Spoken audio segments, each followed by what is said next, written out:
arms are keeping the world on edge. The gruesome scenes from Gaza and Ukraine to the deadly conflicts from Myanmar to Sudan all paint a picture of a world on fire. And with the many flashpoints over the world, the arms sales have been thriving too for years. In 2023, military spending across the world reached the highest levels ever recorded, soaring to $2,443 billion, or $2.4 trillion. According to a study from the Stockholm International Peace Research Institute, or SIPRI, Russia's 2022 invasion of Ukraine and the ongoing war has driven new arms purchasing in Europe in dramatic fashion, with US manufacturers being the main beneficiaries. From 2019 to 2023, the worldwide trade in weapons declined by 3.3% overall from the 2014 to 18 figures. But the number of arms imported by European countries in that period doubled compared with the previous years. At 55%, the lion's share of arms sales to European countries came from the United States. And this was up 20 percentage points from the previous period.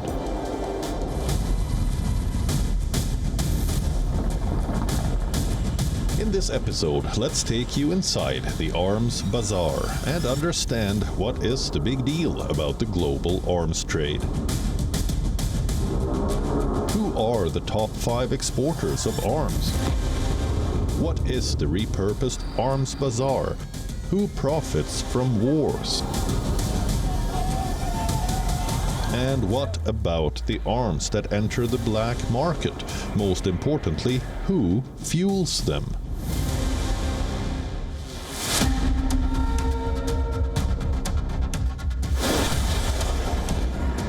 With the war in Eurasia, global armament majors are making a killing. World militaries are expanding their budgets and learning from the success and failures of weapons deployed in the Ukraine-Russia war. They are earmarking more money for capital expenditure to modernize forces and invest in new age technology.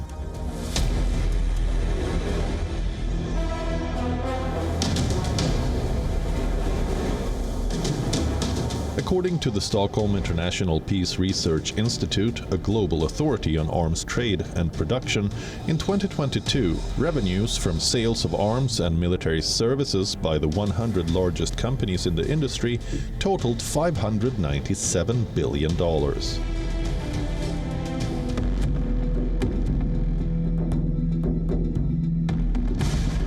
The Ukrainian crisis has impacted American arms manufacturers the most.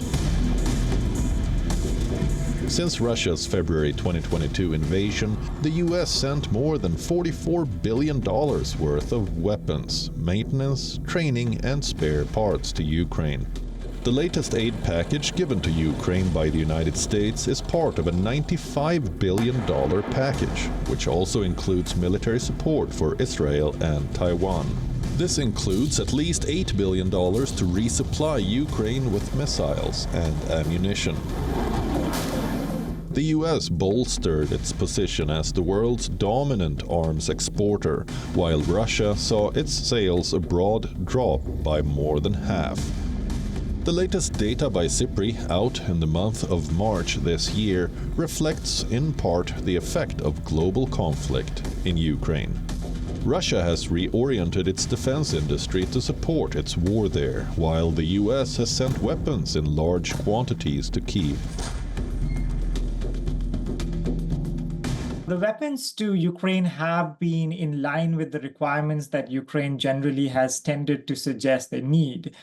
So for Ukraine, we've looked at the US providing missiles, guided missiles, artillery systems, some armored vehicles, and effectively mortars to make sure that they have the sufficient firepower and protection for the operations that they have in Ukraine. Let's take a look at the top 5 exporters. US accounts for more than 40% of the global trade in weapons over a recent 5-year period. Russia, at one point a US peer in arms exports, has fallen to 3rd place, while France leapfrogged to 2nd place in the rankings. China is at the 4th position and Germany 5th. The 5 top countries in the SIPRI list account for 75% of all arms exports. Yeah, the top 5 countries, according to the Stockholm International Peace Research Institute, SIPRI, which is where most people find their data. Not surprisingly, the United States is the largest arms exporter in the world. It has been for quite a while, and it seems to be increasing its share of the global arms export. So right now, SIPRI calculates the United States at about 42% of the global arms shares. Following closely after that, you have France and Russia, both at about 11%. Russia has been declining recently. France normally isn't in that position. China, it comes in 4th, and then Germany 5th, both around 5 or 6%, and then a couple other European countries are after that. But that's pretty normal. It's usually Russia 2nd, the United States 1st, but with what's happening in Ukraine, the Russian arms exports have been on the decline, which has been going on for a while. Amid expanding global conflict and a resultant hunger for weapons, the US has used domestic defense production to strengthen alliances and partnerships.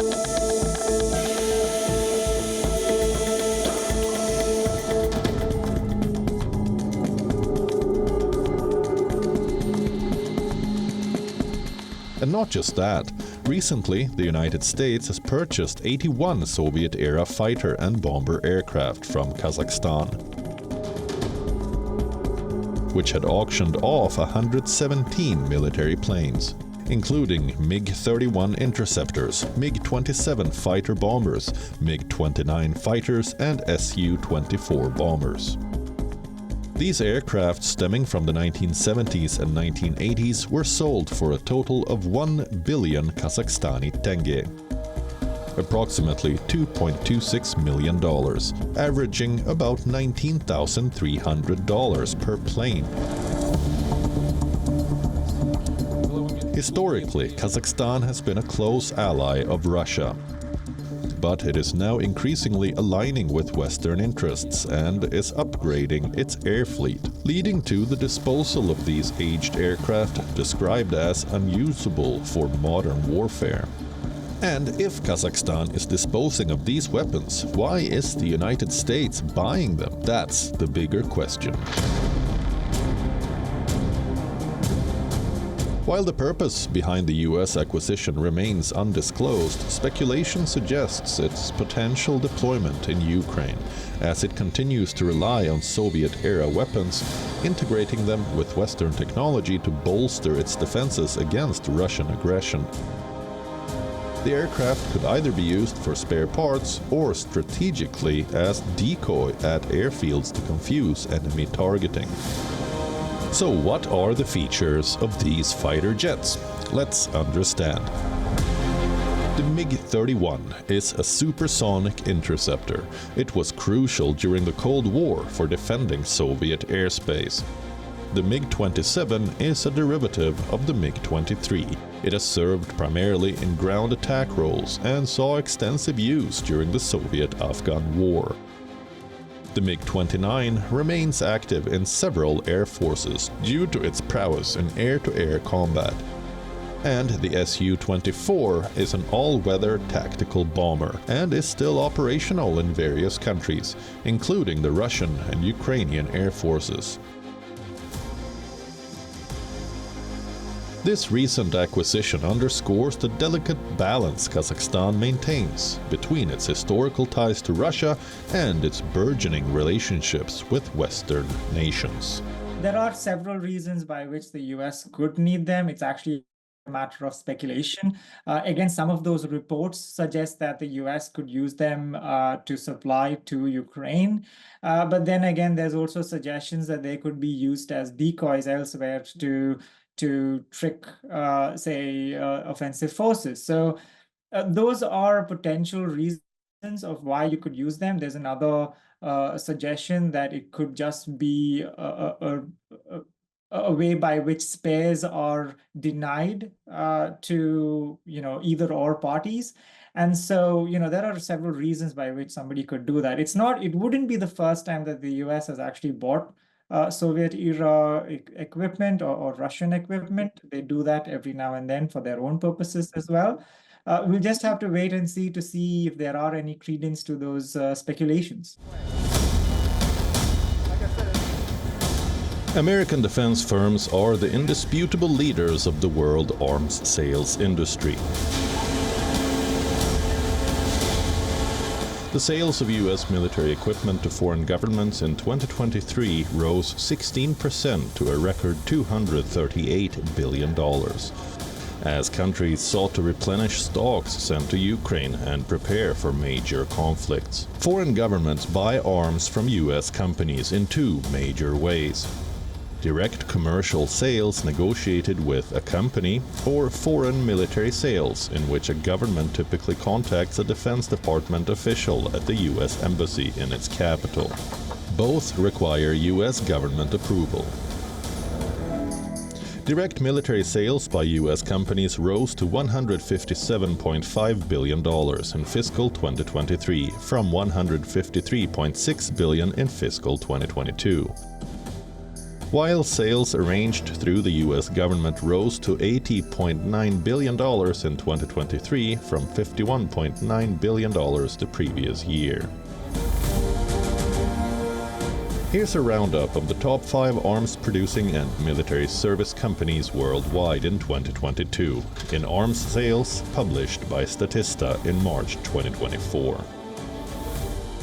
From combat ships to hypersonic missiles to fighter jets, Lockheed Martin was the world's largest arms-producing and military services company, with arms sales amounting to nearly $60 billion in 2022. 4 other United States companies followed Lockheed Martin. Raytheon. Raytheon is a developer of missiles and related missile defense systems. Northrop Grumman specializes in the design, development, and production of guided projectiles and precision weapons, including Precision Guidance Kit or PGK. Boeing makes glide bombs and ballistic missile defense systems, BMDS. And General Dynamics makes some of the world's best-performing land combat machines.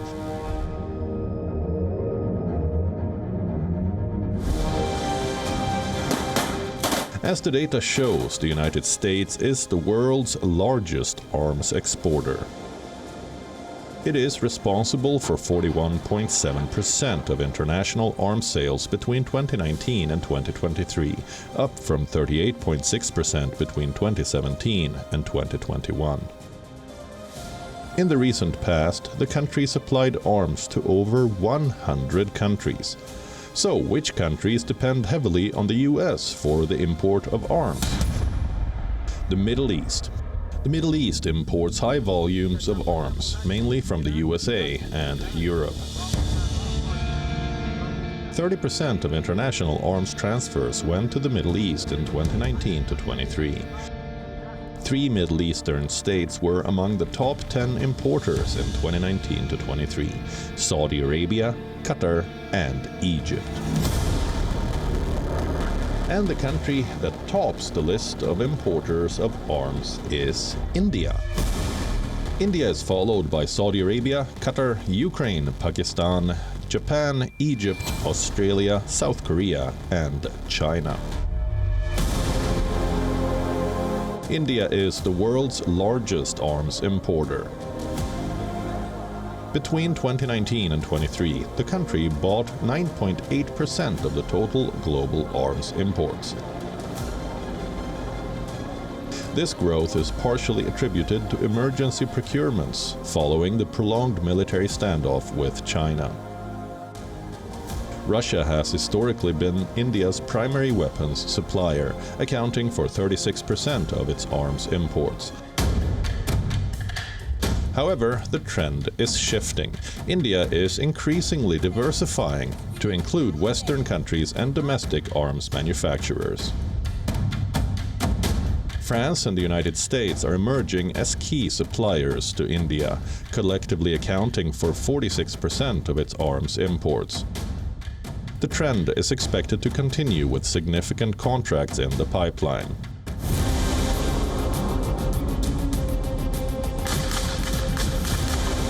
Another major weapons exporter is Israel.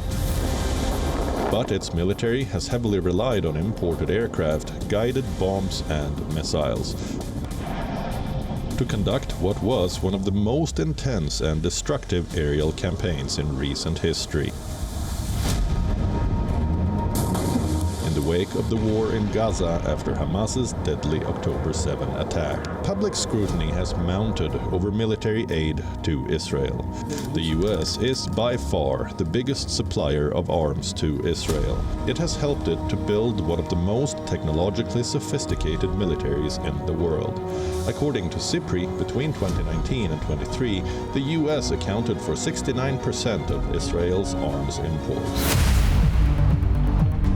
The US provides Israel with $3.8 billion in annual military aid under a 10-year agreement. Israel has used these grants to buy F-35 Joint Strike Fighters, the most advanced stealth aircraft. It has so far ordered 75 and taken delivery of over 30 of these aircraft. Also, Israel was the first country other than the US to receive an F-35 and the first to use one in combat. The United States enables Israel to maintain a qualitative military edge over its neighbors. Israel views Iran and the militant groups it backs as existential threats. In Israel, we've seen that there are, again, guided missiles, guided bombs. They have also supported them with some IFVs, but also they've continued some deliveries of, the F-35.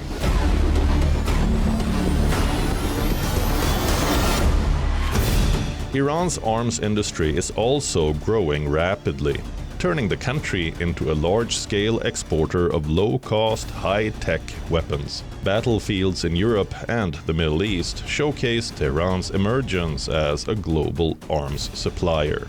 In Ukraine, Russia has been using Iranian drones to great effect against military targets and civilian infrastructure.